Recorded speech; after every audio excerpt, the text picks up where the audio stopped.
Hi everyone, I'm Phil from EasyA, and today we're going to be talking about Oxbridge interviews and how to ace them. I'm joined today by Joanna from Oxford. She's currently studying E&M, which is, I'll leave it to her to explain a little bit more about what the E and the M in those are, but she's studying it at St. Hilda's in Oxford. You may remember me from the previous video that we did on what it's like studying law at Cambridge. I'm from EasyA, the app that gets students instant homework support right when they need it. Link is in the description. But at this point, I'll just hand over to Joanna to explain a little bit more about what it is like, where she's from, which college she's from, and also a little bit more about Unipair, which is a really exciting organization, which is sort of preparing students for exactly what we're going to be talking about in today's video. Hi everyone, thank you so much, Phil, for the introduction. My name is Joanna, and as Phil said, I study E&M. That stands for Economics and Management, which is basically the hard economics, mathsy side, and management, which is a bit like business at some other universities, and that's a bit more about the people side. And I study that at Oxford, and in specific at St. Hilda's College, which is perhaps one of the slightly less known but equally lovely colleges at Oxford. And as Phil says, I'm the co-founder of Unipair, and Unipair is an organisation that supports disadvantaged and minority students applying to Oxford by providing them with free one-on-one mentoring throughout their application process. So thank you so much for having me. I'm excited to be here. Super. And yeah, for anybody who's interested in signing up, how could they sign up to actually get the support? Yeah, absolutely. Glad you asked. You should be able to have the link in the description below to Unipair, and it takes literally 5 minutes to sign up using our form, and then we'll organise a time to get to know you more and find you the perfect mentor to help you get into Oxford. Plus, importantly, it's absolutely free, isn't it? There's no cost, right? Yeah, no, absolutely free. This is a service that other people sometimes pay like hundreds, if not thousands of pounds for. And we absolutely are believers that no one should have to have a barrier to get into Oxford. So we provide all of our services for free. And we have a number of partners who also provide their services through us for free. So you're getting lots of support, hopefully. Super, perfect. But we'll try and cram as much as we can into this video. Obviously, if you do have questions, and there will be questions that you have after that, Unipair are the people to ask. So the structure of today's sort of topic is we're going to go through a couple of things that often come up about the Oxbridge interview. We'll start by just talking about the differences between the Oxford and Cambridge interview, what do they ask, and then also some personal tips that Joanna has as to sort of how to do well and also how to handle the stress during the interview. But I'll start off with sort of what the difference is between the Oxford and Cambridge interview. I've got my experience. So I interviewed up at Cambridge. I studied law, and so that's what I was interviewing for. And as far as I'm aware, the Oxford and Cambridge interviews are slightly different. So when we went up for interview, we would just go up for one day, and then we would sort of have a couple of different interviews with different professors. And sometimes we would also have an interview at another college, but that was a little bit rarer. Whereas I understand, Joanna, that at Oxford, you go up for a number of days and you often interview at a number of different colleges while you're up there, right? Yeah, so actually, even within Oxford, there are some differences in what the interview process looks like. For subjects such as medicine and I think biology, those are courses where you're guaranteed to interview at least 2 colleges. So if you're applying to any of those, you'll definitely interview at least 2 colleges. But in general, in Oxford, you usually come and stay for 2 to 3 days. You'll have an interview on one day, another on another day, and then you might have interviews on that 3rd day if you do go to a different college. But overall, it's a much longer process. And also, it's important to think about some of the statistics of who goes to interview. I think at Cambridge, about 70% of applicants are interviewed, whereas in Oxford, about 30% of applicants are interviewed, but then a lot higher proportion of those interviewed receive offers. So it's slightly different as well in the types of numbers of students who are interviewing. Yeah, no, that's super interesting, actually. I'd almost forgotten that, because at Cambridge, if there are more people, you're more likely to get the interview, but then you're also more likely not to get an offer after it. Whereas at Oxford, they're probably a little bit more selective with the people that they actually invite up. So that's roughly what the structure is and the difference between Oxford and Cambridge. But what do they actually ask? I mean, this is a question that comes up time and time again, because there's so many myths surrounding what is actually happening when you go into that interview. There's like the classic horror stories where you get into an interview and they ask, like, they point to a chair and they say, "Is this chair real?" Like stuff like that. Or, "So tell me about this banana," right? That's like one of the like, I think that's on the cover of one of the books, which is about how to apply to Oxford. It's just like these crazy questions. But what do they actually ask? What are they looking for when you're in the interview? Like, what are these professors really trying to get at? Yeah, and again, I think this can vary a bit by course. I'd say primarily, if we're thinking about just STEM versus humanities, it's a very rough cut divide. But STEM, they're more likely to ask you sort of more technical questions, maybe ask you about things that you've learned during your A-level, or ask you to apply certain things that you're expected to know, which are fairly easy GCSE A-level, nothing you won't have covered already, and then apply it a little bit to a higher level. Whereas in subjects that are more humanities-based, they're more likely to ask you about sort of your thoughts on the subject, or for example, for English, they might ask you to read a poem and then ask what you think about it. In economics, you sort of have a bit of that hybrid of something that's slightly a bit of a science, but also a bit of a humanity. And in that case, you get asked a few technical questions and then infer. So in general, you're definitely not going to be asked anything absolutely outlandish. If you do, it's maybe because you're applying to philosophy or something, and that's the kind of question that you'd enjoy. But in general, there's nothing to be scared of. Yeah, exactly. I mean, that's a great point, because when you think about these horror stories or those really weird questions, it's probably the philosophy ones, isn't it? Where they're asking you some really wacky stuff. But how was your interview experience? Like, how did it start off? What was the day actually like? Or I guess in the case of Oxford, you were probably up for a couple of days. Like, what was it like? I think some people that I was interviewing with, like, they missed one interview because they couldn't find the room. Like some horror stories, like they get locked out of their room when they were up for the night. And so just like, a couple of bad things happened time after time. But how did yours go? Did it sort of go without a hitch, or what was the whole experience actually like? Yeah, I mean, as I mentioned, my interviews themselves are a bit of a combination of some of the things that I was expected to know at A-level. And so that was a bit of like, oh my gosh, can I remember what's going on? And then some of those questions on the more management side, especially where they just give you sort of an article, you've probably never studied that subject before. Those can be a bit nerve-wracking as well, because you're sort of thrown in a bit of the deep end.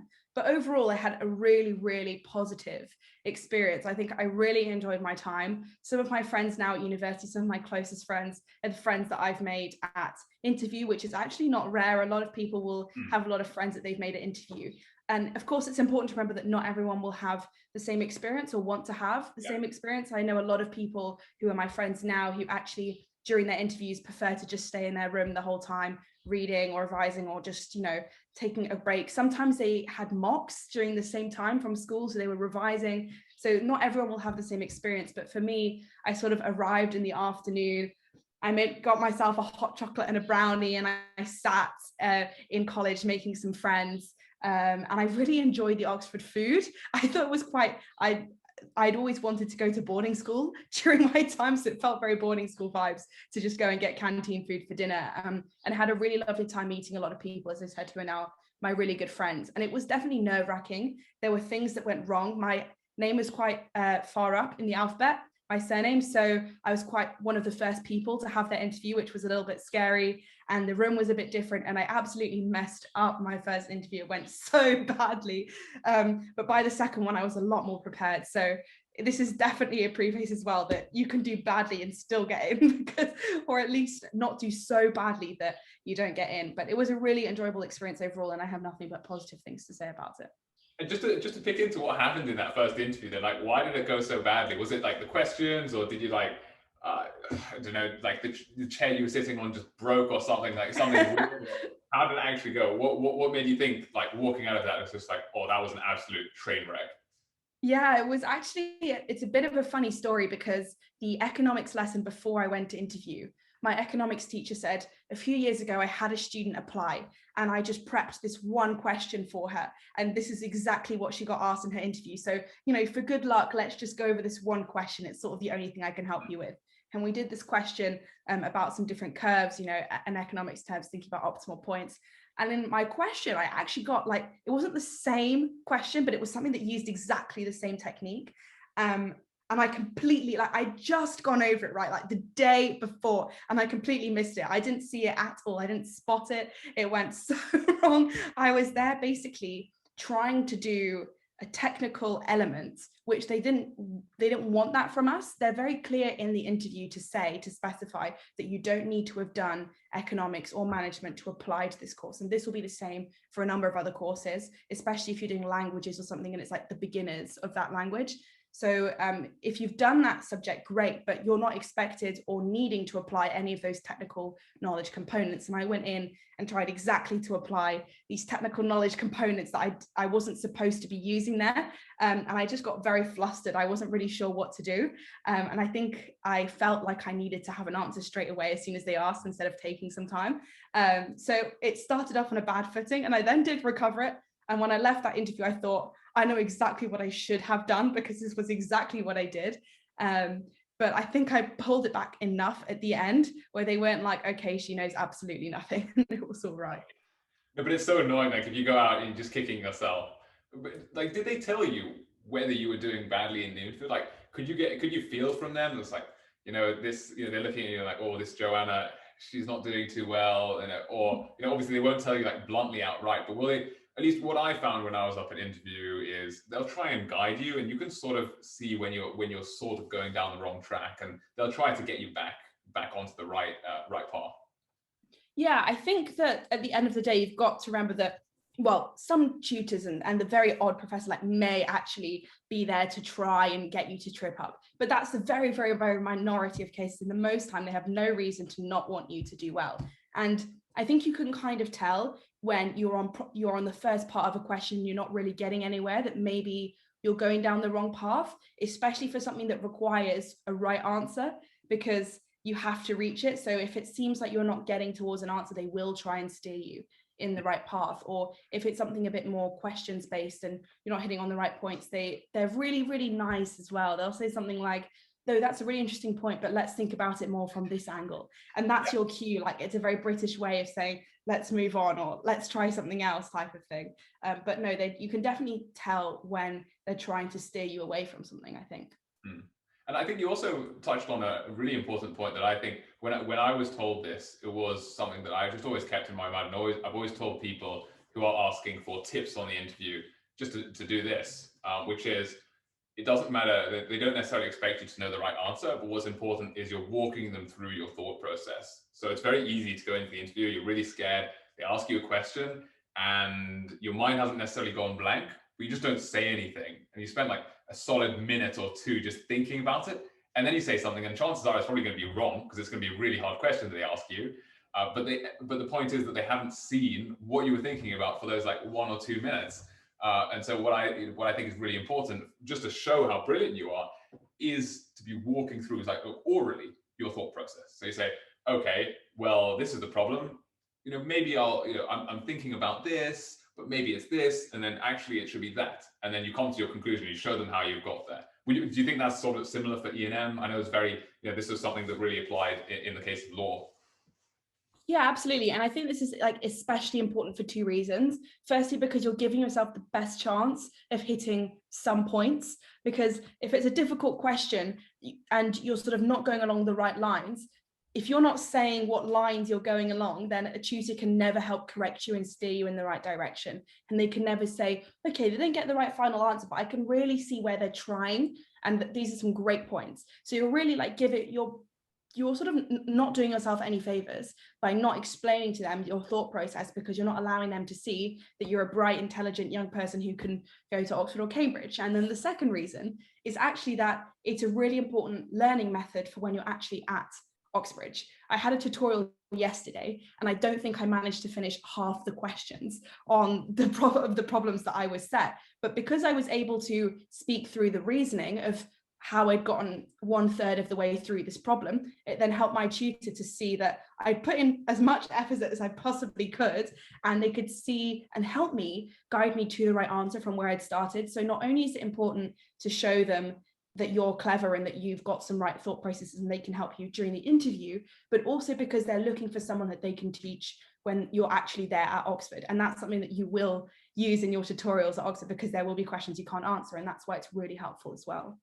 Yeah, and you obviously sort of mastered that by the time you've gone to Oxford. But what happens if you haven't, and you sort of fail the interview? Like, what are your options then? Is there a way that you can fail the interview at a college and still get in? Like there's the pool, right? So you could be pooled, or maybe you do really badly in the interviews, but you're actually really good on like your academics. I know at Cambridge there's probably a little bit less of an interview on the sort of a little bit less of an emphasis on the interview, a little bit more on grades. Whereas Oxford, I think, it's really more focused on the interview. So like, what are your options if you come out of an interview and you have sort of pretty much failed it? Yeah, I think that this is one of those topics that is always, people aren't really sure like what stance to take on it. For those of you who don't know what the pooling system is, it's slightly different at Oxford and Cambridge, but essentially it's where if you interview at one college and it doesn't quite go your way, but they think you have potential, then you still have the opportunity to get into Oxford and Cambridge at a different college. And this is aimed at, the point of it is to balance out the quality of applications across the different colleges. And I think that some people will tell you, oh, like if you're pooled, it's a really bad thing, you want to just get in at the college that you apply to. And some people say it's brilliant if you're pooled because you have twice the options. And really, I guess the way that I'd explain it is that if you think your interviews went well, and you've not got pooled, that's probably a good sign, because you've probably gotten in at the college that you've wanted. But if you felt like one of your interviews went slightly badly, in my case, one of them went, as I've explained, like a little bit quite badly, and the other one went really well, then pooling can be really great for you, because effectively they will pool the marginal accepts and the marginal rejects. So what that means is the people who say they have 4 places and you're place number 4, then they might send you to another college just to check that you are the right 4th candidate to be accepted, in which case great, because you're going to be accepted. They're just checking that you're the right fit. And if you're the marginal reject, then you've just missed out on a place and they want you to get a place somewhere else. So that's great, because you're having another chance, like you're getting another opportunity. And I mean, that's what happened to me, right? I got pulled. I'm not at the college that I applied to. The day that I got this email saying I've been pulled, I cried for about an hour. I was so convinced I did not want to be pulled. I just wanted to get into the college that I applied to. But had I not been pulled, I would not be sat here talking about the process, because I was pulled, and that meant that I did another round of interviews, and it was so stressful at the time because it was something in my head that I thought that I didn't want. But I guess it just goes to show that actually, if you go into the process open-minded, and if you don't get pulled, great, you've done as well as you can. Let's hope you get in. And if you do get pulled, take it as you're almost there. Either way, you are almost there. So it's a bit of a whatever happens, but it's got me to be at Oxford and others to be at Cambridge. So it's really something to make the most of. Actually, one thing, like at Cambridge, you'll sort of get pulled after you finish the interviews. Whereas at Oxford, as far as I understand, and I'm genuinely interested in how this actually works, you'll go up, you'll interview at a college, you'll fail the interview, or they think maybe you're like a marginal reject, as you said, and then they'll refer you to another college. So do you get told that you're pulled while you're actually there, or is it something that happens in January, like after the interview process has all finished? Yeah, so it's different from Cambridge, in that at Cambridge, as far as I understand, you go up for your one day, you come back, and then in January, if you get pulled, you go again to Cambridge and get interviewed again. Whereas at Oxford, it all happens over those 2 to 3 days that you're there, which is why you're often told to stay an extra day beyond the day that you're interviewed. So for example, to give you an example, for mine, I arrived on a Tuesday lunchtime. Tuesday afternoon, I had my first interview. Wednesday morning, I had my second interview. Wednesday afternoon, I, thought, oh, that's it, I'm done. Thursday at 6 a.m, I woke up to an email saying, you've been pulled. Your interview is at 9 a.m. at St. Hilda's College. Someone will take you there. You have 2 interviews. And then I went and did those interviews in the morning, and I was done by Thursday lunchtime, and home I went. So it is very much a case where it all happens in those condensed days. And that can be both good and bad. I think it's good because you're already in the momentum and the flow, and you've already had to hype yourself up to go for this one set of interviews. So it's almost like, let's just get them over with. Whereas, for Cambridge, it's a bit of like okay, well, you don't have to cram them all in to one time frame, and you have time to learn and think and improve. But also you have a bit more of that anxiety of, am I going to have to go and interview again? Especially over the Christmas period, which is a little bit annoying. Yeah. Yeah, so exactly. What would you say, we've talked a little bit about sort of what to do in the interview. What would you say you shouldn't do in the interview? And like, one thing that I definitely say is, don't put stuff on your personal statement that you haven't actually done. Like, if you say that you've read this book, and maybe it's like a really impressive book, you think, if I put this on my personal statement, they're going to let me in because it's like the toughest book possibly to read on this subject, or I cracked this problem, I solved it. Like, I don't know, for maths, maybe it's something crazy like Fermat's last theorem, I totally get it. And that was my eureka moment. That's why I wanted to apply for maths. And you put that on the personal statement. That's like one of the things that you definitely shouldn't do, because what you put on your personal statement is almost like the easy question that they're going to ask you, right?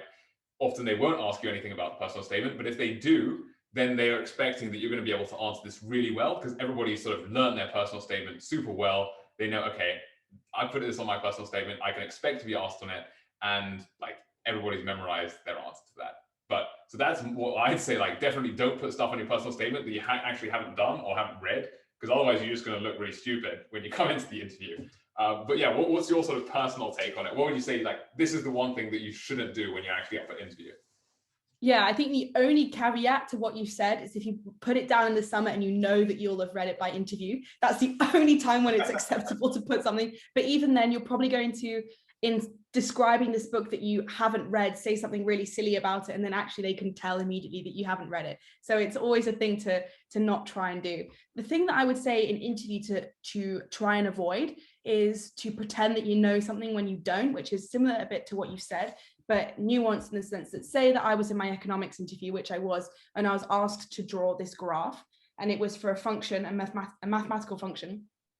And I remember that I'd done it in maths, but it wasn't something that I'd done recently, and I couldn't really remember how it was done. And it was A-level content that I didn't necessarily had to have learnt yet, because if you're thinking about the time frame in which you're interviewed at the beginning of year 13, so there's still content that you haven't done. And I remember being like, oh gosh, do I tell them that I don't know it? And then they're like, well, you should have covered this already. You can't go to Oxford if you don't know this maths function. Or do I tell them that I know it, have to sort of think of something and pretend that I know what I'm doing and hope they help me, and actually, could look silly the other way. And I think that in that moment, it's so easy to be like, yeah, I know, of course I know what it is. And then they're like, draw it. And then you're sort of caught out. And then it's even worse, because they want to know, they want to teach you. They're really looking for, can I teach this person? And I think I said this earlier as well. So it's really important that you're someone that is honest with them. Otherwise, they're going to think, I don't want to teach someone who's already lying to me in the very first time that I've met them. So it's really important that if it's something that you don't know, if you're just honest with them, say it's something I haven't learned yet, or it's something that I can't quite remember at the moment, that is so much better than pretending to know something that you don't know. And I think that's my biggest do not in an interview, is to pretend that there are things that you know that you don't. And also to just be smiley, look them in the eyes, be really engaged, like try not to be sort of evasive and not really talkative, and just look like you'd rather be in bed, because they're really passionate about their subject and they want you to be too. Yeah, and so that's what you shouldn't do. What would you say is the biggest thing, like your biggest do? You've touched on sort of be smiley, definitely sort of talk them through the problem that you're working through. Don't tell them that you know something when you don't. What's the other, like the biggest do that you definitely should do? I think from my perspective, it's probably definitely, something like be something that they can actually enjoy teaching, because that's going to be like the 3 years they're going to have to teach you. They're only sitting next to somebody who's just grumpy the whole time and couldn't care less about actually being at the college and studying the subject. Yeah, I think, and this is something that I've learned in hindsight now applying to jobs, rather than something that I thought about or I did necessarily in my interviews. But I think it's really important to signpost, and you notice that I'm signposting now. So signpost, which is really good, and be a battery energizer. Now, what do I mean by these two things? Okay, so the first thing, signposting, is because you're talking through, and I'm not sure whether the interviews will be in person or virtually this year, but if they can't see you, it's really difficult for them to know what you're writing down on a piece of paper or what you're thinking. And sometimes when you're relaying information, it can all come out as a bit of a jumble. So it's really important to say, okay, so here's my answer, blah, blah, blah. Here are the 3 stages it took me to get here. Let me run you through all these stages. And obviously you're going to be working through it as you're going to be talking through the process as you're doing it. So you'll naturally already be touching on these. But it's really important for any argument, for example, if it's humanities based and they've asked for your opinion on something, to be able to then really clearly point out the different arguments in what you're saying. So that's the first thing that's really important, because it helps them follow you. And the second one is this concept of battery energizing versus battery draining. And it's very similar on what I've just touched on. And that's that they're doing so many interviews. Okay, they're tired, they're really busy. This is straight after the back of a term where they've just been teaching students like me who are really annoying for 8 weeks straight. And what they want is someone who comes into the room and is energetic. It doesn't matter if you're an introvert, an extrovert, someone who likes talking a lot, someone who doesn't, but they want you to be someone who is friendly, who feels like they're a presence in the room, right? And this can be as simple as you said, as just smiling and making eye contact. Even if you're someone who doesn't really like to speak too much, then that's already a huge thing, to just make eye contact with them and smile. And maybe it's cracking a bit of a joke at something to do with the subjects, or if they ask you a question like, oh, what do you think about X theory? Oh, that's really interesting. This is actually one of the things I'm most looking forward to studying. Here's what I think. So really showing that you're passionate. And I think being an energizer, rather than someone who they have to pull out of their shell, is another really important thing to do in interviews. Well, that's actually a really great point. I haven't actually thought about that myself, but I can definitely see that. Yeah, that's probably aligns with a lot of what I've found myself, especially when just going to interview myself. I've enjoyed it more when I've been able to be a little bit more expressive. So sort of final thing before we'll probably have to conclude this is, do you have any tips for if you are maybe naturally more of an introverted person? You seem very extroverted, sort of very obviously sort of like the Duracell bunny, very like a battery, an energized battery. But sort of what would you say? What can you do to practice doing that? Like practice interviews, practicing with your parents. Like how can you actually get into that sort of zone where you're not just thinking, I'm really nervous in the interview, and maybe I'm not going to say too much because I don't want to sound stupid, or I don't want to say the wrong thing. Like, how do you actually prepare to be like that in the interview, to have that sort of confidence, to be able to look somebody in the eye, to be able to actually smile when you're in that whole stressful situation? Yeah, I think it's so difficult, and it's not something that's going to happen overnight. And believe it or not, and this is something that when I say to everyone, I say I'm actually a really shy person, and everyone will say, no, surely not, because sometimes I don't really come across that way. But I think it's just because, for example, if I'm doing something like this and I want to communicate a point, or in an interview, I know the type of person that I need to be to get my best self across. And I think that it just takes a little bit of thought. Firstly, before you're going into that interview, thinking, I want to put my best self across, and to do that, I need to make sure that I can do these things. And then it's a matter of practicing it over and over again. For me, I found getting a mock interview really helpful. Not everyone will have that opportunity. If that's something that you don't have, then you can reach out to an organization like UniPair or a number of other, or ask your teacher if there's another teacher who can help you. But look for someone who can give you a bit of a mock interview so you can practice, even if it's just your friend and what you're practicing is your communication, smiling, body language, then that's already a huge help. And the other thing is, I think that you need to feel in yourself that you've done everything you can do to prepare, because that's all that you can ever do. If you've tried your hardest, you've made sure you've read everything on your personal statement, you've looked up a few practice questions and not been too alarmed that they look kind of a bit ridiculous, you know that you've worked so hard to get to the interviews, then you know that you deserve to be there. And it's kind of like, well, I've tried my best, let me make sure that I'm showing my best self. So I think it's a bit of an internal and an external process in terms of knowing in yourself that you want your best self to shine through, and also a bit of getting that practice in, even if it's just with yourself in the mirror as well. Yeah, well, it's almost hard to believe that you're yourself. I think that should give anybody watching who feels that they're shy a lot of confidence themselves, that they can also sort of rock up to interview and be just as confident. Well, I think that's all that we have time for today. And thank you very much, Joanna, for giving those tips. There's obviously a lot more to it than just what we've talked about today and crammed into sort of the last 20 minutes or so. But luckily, there is UniPair. So as Joanna said at the beginning, there is the link, which we'll put in the description, where you'll be able to sign up to actually get one-to-one mentoring from somebody. Just ask them. You can spend half an hour, or maybe, Joanna, how long can they spend with somebody? Like, is there can they ask them like follow-up questions as well after sort of an initial meeting? Yeah, this is someone who will be with you from writing your personal statement all the way through to post-interview. So they'll be with you throughout the whole application process, and you can ask them any questions anytime. And I think what we've just touched upon is especially important, because any of you watching are already more than capable of coming to Oxbridge. All your mentor is going to do is give you that confidence to let your best self shine through, and maybe give you a few of that tips where people who are paying can get them from, and making sure that we're evening out that sort of education imbalance. And that's really what they're there for you for. But they're there for you whenever you need them during your application process. Yeah, so literally, I don't see why you wouldn't apply. I mean, go ahead if you're thinking, if you're even considering Oxbridge or Ross Group universities. Sort of go ahead, just sign up, and they're the people to talk with. And of course, if you need any expert maths support, there's always EasyA, and we'll leave the link for that in the descriptions as well. So thank you everybody for watching. Thank you again, Joanna, for your time, and we hope to see you in the next video too. Bye-bye, everybody. Thank you for having me.